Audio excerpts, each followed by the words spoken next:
Përshëndetje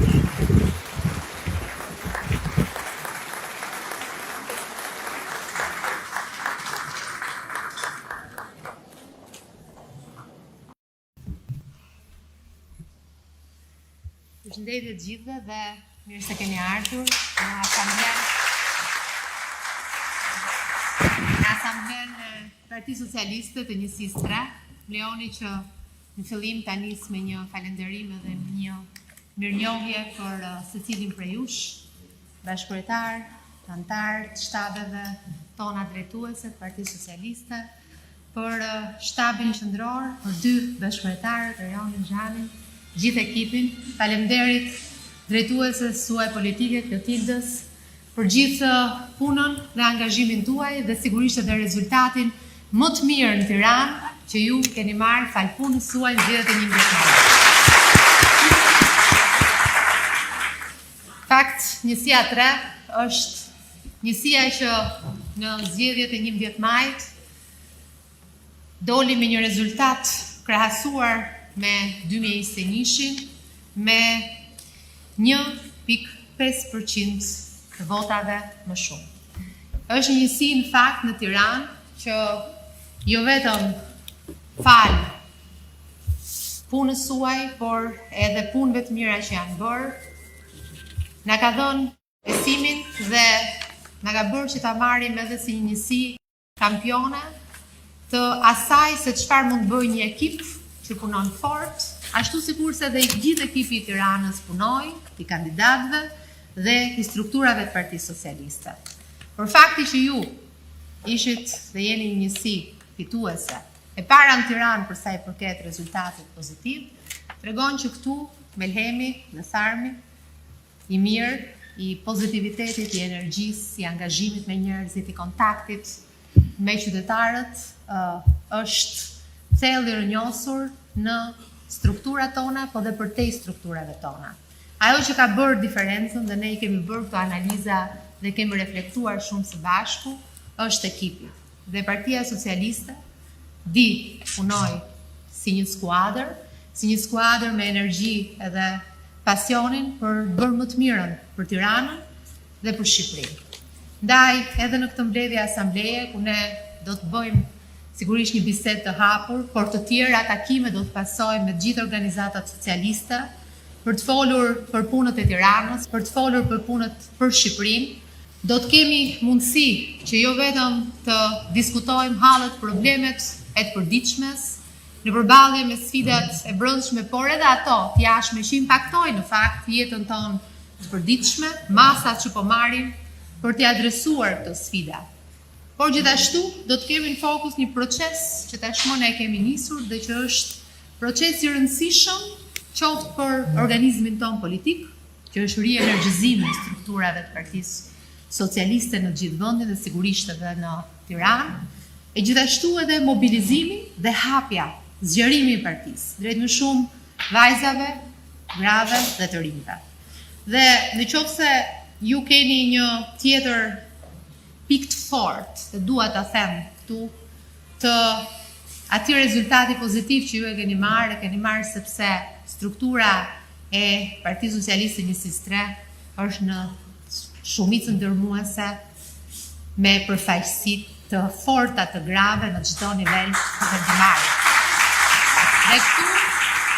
Dhe këtu dua që të bëj një falënderim sepse gratë dhe vajzat e kësaj njësie kanë treguar që me angazhimin dhe forcën e tyre dhe duhet jeni dhe shembull për gjithë tjerët dhe bashkë do ta bëjmë të mundur që të arrisim edhe më shumë përfaqësimin e grave dhe vajzave në strukturat tona, në antarësinë tonë si mbështetëse, sepse modeli ekziston, modeli është në gjithë Tiranën, por ju jeni modeli përfaqësues. Ndaj jam i bindur që do bëjmë edhe më shumë për sa i përket hapjes partisë dhe antarësisë së re me vajza, gra dhe të rinj të reja. Në gjithë këtë vit, direkt me njëherë pas zgjedhjeve, ne nuk kemi humbur asnjëherë komunikimin së bashku. Kemi bërë dëgjesat, kemi dëgjuar hallet, shqetësimet, kemi mbledhur në gjithë Tiranën më shumë se 2700 çështje, probleme, shqetësime që janë pjesë në fakt e një platforme dhe agende që ne jemi duke punuar për të adresuar për zgjidhje. Shumë prej tyre kanë marrë zgjidhje, të tjera ende ne nuk kemi arritur që t'japim një zgjidhje të qëndrueshme. Patjetër që kemi sfida që lidhen me Bashkinë e Tiranës dhe këtë e kemi thënë dhe themi që na duhet që të punojmë edhe më shumë, pikërisht se është kjo situatë, ku na duhet të bashkojmë edhe më shumë forca për t'i dhënë jo vetëm shtysën e duhur punëve të mira, por edhe besimin një ekipi, që është ekipi Bashkisë Tiranës, që ka nevojë për mbështetjen e gjithëve ne. Jemi të angazhuar maksimalisht që t'i qëndrojmë në kohë punëve që lidhen qoftë me bashkinë, po edhe me institucionet e tjera qendrore, sepse në fund ditës njerëzit duan shërbime, duan që të gjejnë zgjidhje për problemet e tyre, dhe problemet e tyre nuk janë individuale, janë probleme që lidhen kryesisht me komunitetin, me infrastrukturën, me shërbimin e pastrimit, me shërbimet sociale në territor, me hapësirat publike për cilat duhet punojmë akoma më shumë për të çuar përpara projektet që tashmë duhet bërë realitet për hapësirat për fëmijët edhe për të moshuarit dhe për çështje të cilat lidhen drejt për drejt me bashkëjetesën komunitet dhe për një jetë më të mirë për qytetarët kudo ku ata jetojnë në çdo lagje urbane, periferike apo rurale. Ndaj për ne është e rëndësishme që edhe në këto momente të jemi tërësisht të angazhuar t'i komunikojmë vërtetat. Të komunikojmë ato që sot është më e rëndësishme se asnjëherë në lidhje me ekonominë, me qëndrueshmërinë e ekonomisë. Dhe të kesh ekonomi të qëndrueshme në një kohë kur krizë pas krize ka ardhur dhe je përballur, do të thotë që politikat, që agenda në tërësi e politikave ka qenë ajo e duhura, sepse ka sjellë rritjen e pagave, qoftë në sektorin privat, po mbi gjithë në sektorin publik, ka sjellë mbështetjen për grupet në nevojë, po sjell vendimarrje të reja sa i përket familjeve, të cilat kanë nevojë të mbështeten dhe këto janë gjithë pjesë e programit tonë qeverisës të Partisë Socialiste për Shqipërinë 2030. Kemi edhe në njësinë 3 një organizim të ri që do të bëjmë. Njësia 3 ndahet në 2 bloqe dhe do të drejtohet nga Iris Luarasi, një blok, deputete e Tiranës, e angazhuar edhe politikisht në flas në drejtim të zgjedhjeve të përgjithshme në njësinë 7 në Tiranë, tashmë vjen këtu në njësinë 3 për të drejtuar një blok të kësaj njësie.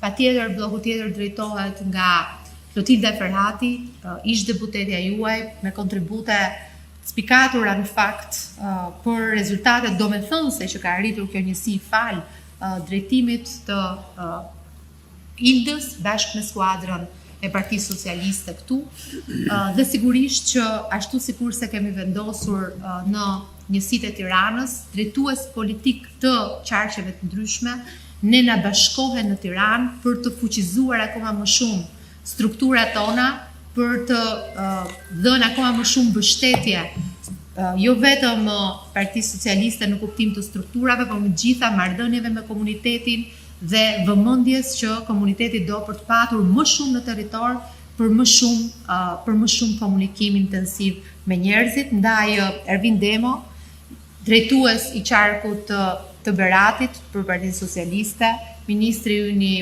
pushtetit vendor, do t'i bashkohet njësisë 3 pikërisht për të patur edhe më shumë ndihmë dhe mbështetje për organizimin politik në njësinë numër 3. Pa dashur të zgjatem më shumë, ne detyrat e Asamblesë Kombëtare i kemi të qarta. Faleminderit të gjithëve. Dhe lejoni që t'ja fjalën kryeministrit, kryetarit Partisë Socialiste, Zotit Rama.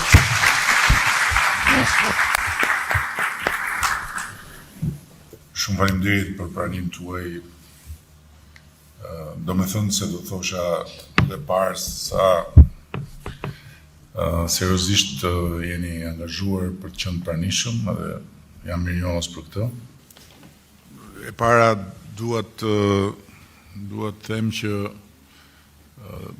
nuk e di, nuk i kam numëruar eksakt se i sati është ky takim që bëjmë me Ogertën. ku unë jam i pranishëm, por ky është takimi i parë me një asamble ku rezultati i zgjedhjeve të kaluara është një rezultat me rritje dhe jo me rënje. Dhe prandaj dua të them që mirënjohja është për ju dhe jo për mua.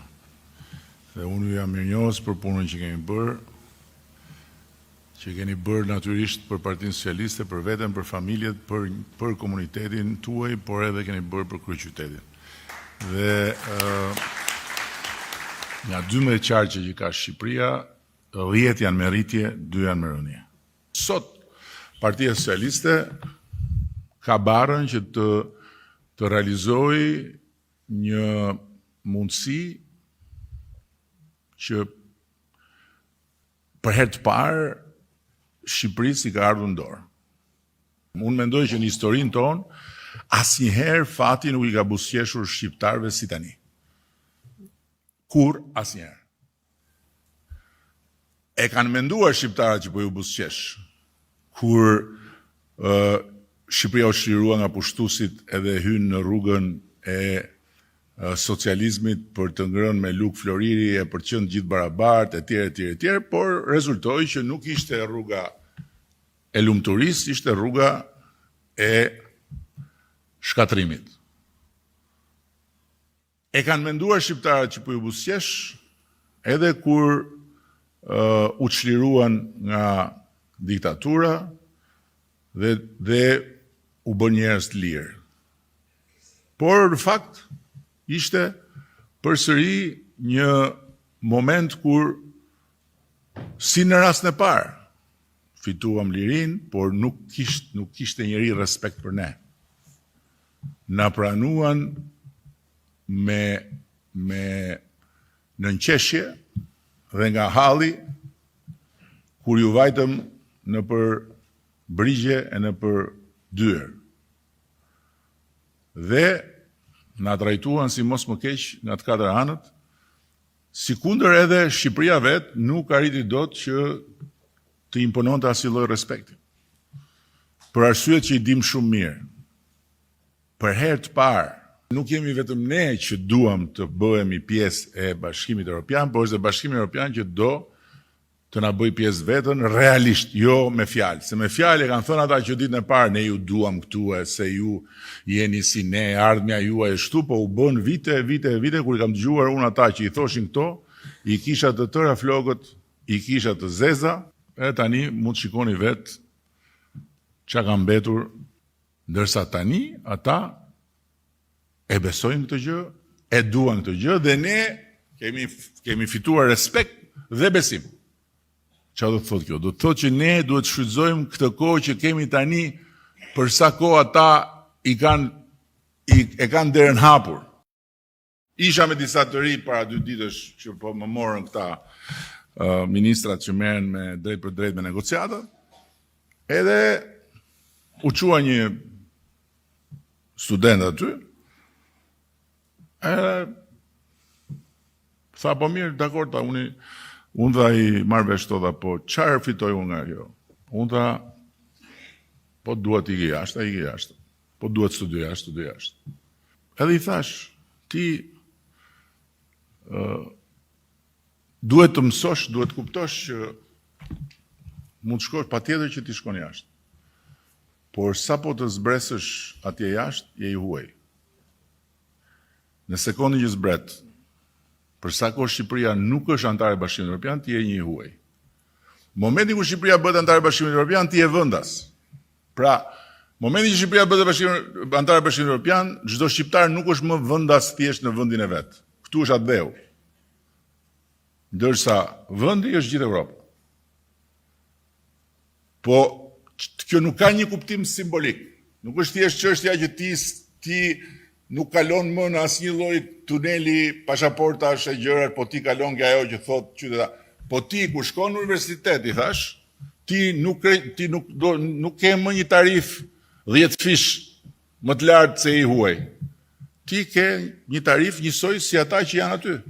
Ti mund të shkosh të provosh veten në Universitetin e Varshavës, të Lisbonës, të Madridit apo të Helsinkit. Në të gjitha këto universitete ti je vendas. Dhe në asnjë nga këto universitete ty nuk thon paguaj më shumë se ti ke ardhur nga Shqipëria. Jo, ti ke ardhur nga Bashkimi Evropian. Pastaj, mbasi ti regjistrohesh si vendas, nëse ti duhet shkosh tek mjeku, po ti jesh i huaj, do paguash si huaj te mjeku. Po ti jesh vendas, do paguash si vendas, ose s'do paguash fare. Dhe të gjitha shërbimet që do marrësh ti si student, do t'i marrësh si vendas ose do t'i marrësh si huaj.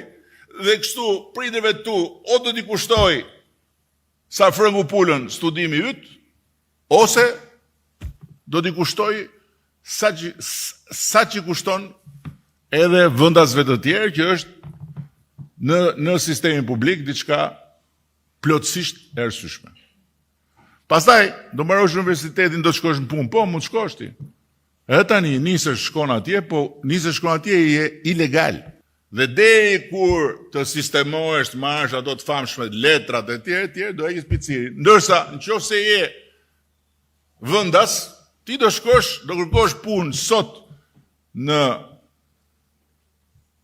Itali, nesër në Suedi, pas nesër në Poloni. Ku duash? E do rish aty ku pëlqen. Ose ku duket se e gjet, ose do kthehesh tu, s'ka rëndësi. Dhe mbi të gjitha ndodh diçka që ne nuk e kemi pasur kurrë në histori dhe të vegjëlit nuk e kanë dot kurrë, po të jenë jashtë një marrëdhënie të sigurt me të drejtë. Ndodh që Shqipëria merr një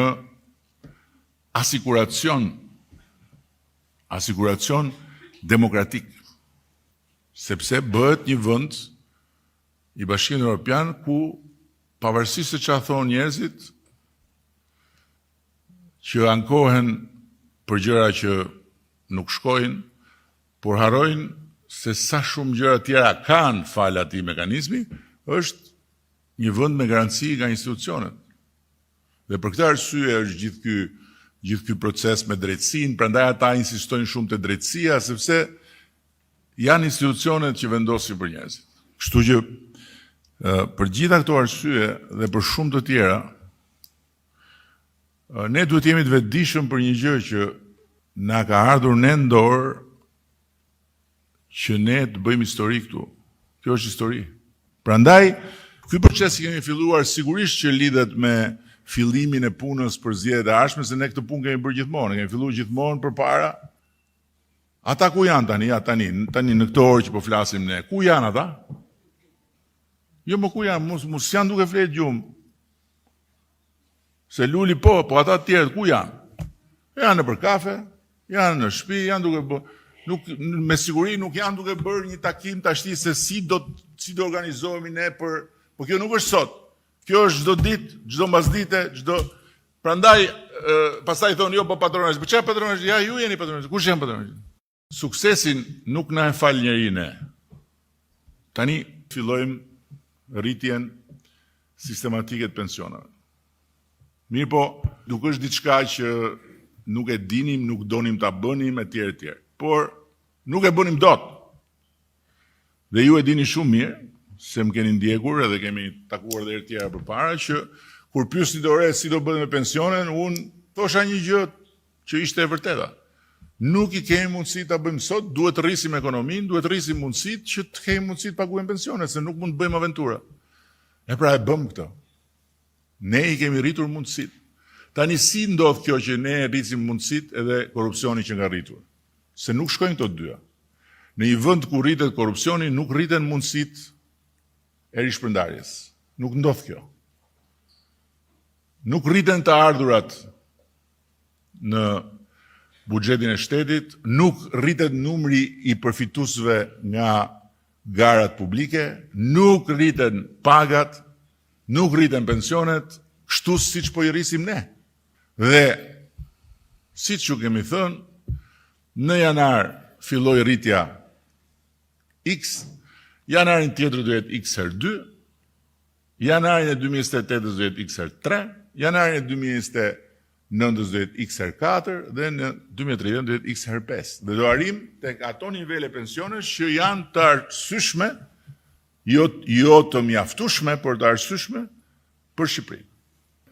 Një program tjetër që do besoj do ta fusim shpejt se është një program që do të na sigurojë që duke filluar nga familjet në ndihmë ekonomike, ti pajisim me një kartë të cilën ata ta përdorin për të marrë ushqimet në çdo vend që ka kasë, dhe kështu ne të garantojmë që gjithë çfarë paguan shteti për familjen ndihmë ekonomike shkon për ndihmë ekonomike, shkon për ushqimet bazë, sipas listës që do bëhet dhe nuk shkon as për raki, që merr një burr i dehur edhe shkon pi raki, as për bixhos, dhe ky është vetëm hapi i parë dhe ky është vetëm kategoria e parë, sepse pastaj do të kemi mundësi me këtë sistem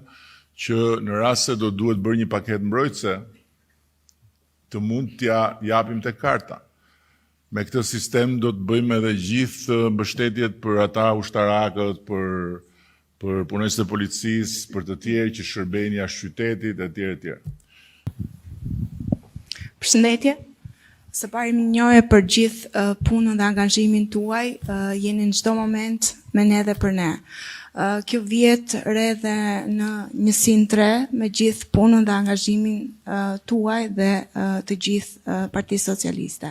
Doja të bëja një pyetje në lidhje me ëndrrën e çdo shqiptari që është hyrja në Bashkimin Evropian. Ju e përmendët sadopak, por edhe sa kohë do presin shqiptarët për të qenë pjesë e Bashkimit Evropian. Tani 2030 unë nuk e kam nxjerr nga xhepi. 2030 e kemi nxjerr nga një llogari e thjeshtë. Pikërisht pse Bashkimi Evropian është në atë fazën që u thash që ka hapur dyert dhe do që të marrë të tjerë, sepse lufta në Ukrainë e shkundi shumë fort Bashkimin Evropian nga i komforti që kishte zënë prej kohësh që jemi mirë kështu edhe ja të shohim, po nuk është koha për të zgjeruar se zgjerimi e tërë si vërci. U shkund e pa që gjërat ndërkohë shumë pranë Bashkimit Evropian lëvizën në një drejtim që ata nuk e prisnin. Dhe procesi mori një ritëm tjetër. Komisioni Evropian na vuri përpara një plan. Janë 6 klastera, 33 kapituj. Të gjitha ata kapituj kanë brenda 10 detyra. Për shembull, ti do të vish Bashkimin Evropian, po. Në kapitullin e sigurisë ushqimore. Ti duhet bësh këtë.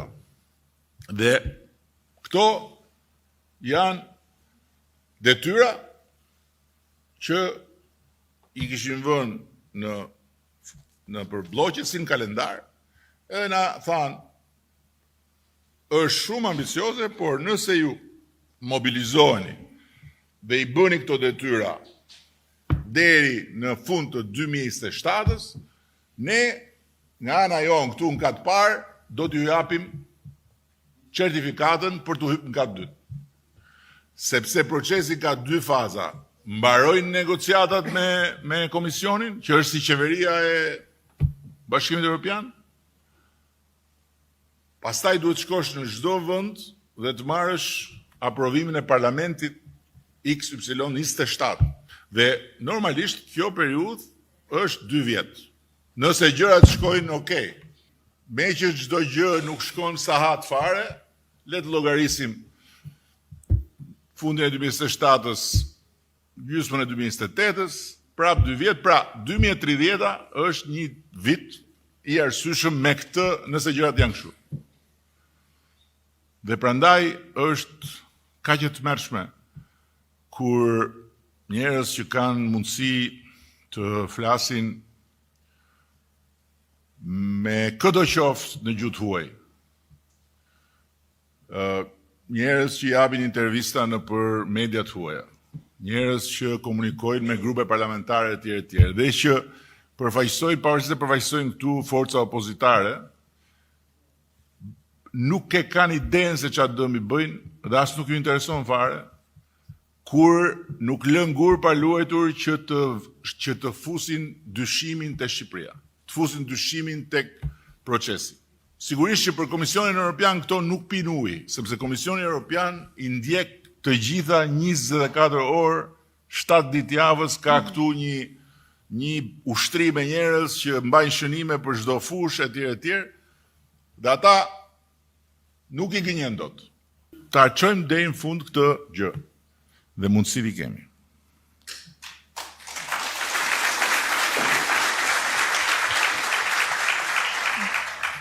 Nderuar kryeministër, unë doja të falenderoja për ardhjen tuaj këtu në komunitetin ton, sepse edhe ne kemi nevojë për një motivim në fundit, se vërtet jemi antarë dhe kemi punuar, po edhe neve kemi nevojë edhe për argumenta. Unë për këtë ju falenderoj që vini, na motivoni, shpesh na jepni shumë argumenta se si ne të punojmë, domethënë më cilësisht në komunitetet tona të vogla sipas ndarjeve.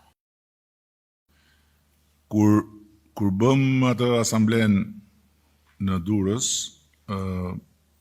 bëri një prezantim përgjithshëm Blendi Klosi. Kemi bërë edhe një progres shumë të rëndësishëm në pjesëmarrjen e grave në për organizatat socialiste, nga 24% duket i kemi çuar 33%. Ndërkohë që këtu, në këtë njësi, unë mendoj që arsyeja kryesore, me gjithë respektin për gjithë burrat tu, po edhe po mërzitën burrat, le të mërziten se dhe unë burr jam, kështu që ndaj mërzin bashkë. Arsyeja kryesore e rezultatit me rritje është fakti që këtu janë 53% gra.